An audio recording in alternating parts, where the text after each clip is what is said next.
দুনিয়াতে যে ব্যক্তি বেশি পেট পুড়ে খাবে, কাল কিয়ামতের মাঠে সে সবচেয়ে বেশি ক্ষুধার্ত থাকবে বলেন না? খাবে না, নিজের পেটটাকে তিন ভাগ করবে। এক ভাগ খাবার, এক ভাগ কি পানি, আর এক ভাগ শ্বাস প্রশ্বাসের জন্য থাকা। আর এই ব্যাপারে একটা কথা বলে দেই, শেষ জামানায় কিন্তু খাবারগুলো সব করাপ্টেড হয়ে যাবে। কি হবে? খাবার ভেজাল হবে, ভেজাল। এটার দলিল সূরা কাহাফে আছে, আমি এটা ব্যাখ্যা করবো না। কাহাফে আছে, আমি ব্যাখ্যা করবো না, শুধু ইন্ডিকেশন দিচ্ছি। 309 বছর ঘুমিয়েছিলেন আসহাবুল কাহফ। কত বছর?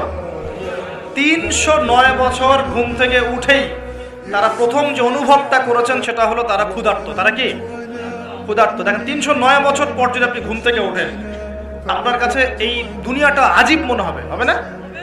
কিন্তু উনারা ক্ষুধার্ত, পকেটে কিছু মুদ্রা ছিল, যেই মুদ্রাগুলোর মান 309 বছরও কমে যায় নাই। কমে গিয়েছে না? এখন আপনি আপনার মুদ্রা নিয়ে ঘুমান 300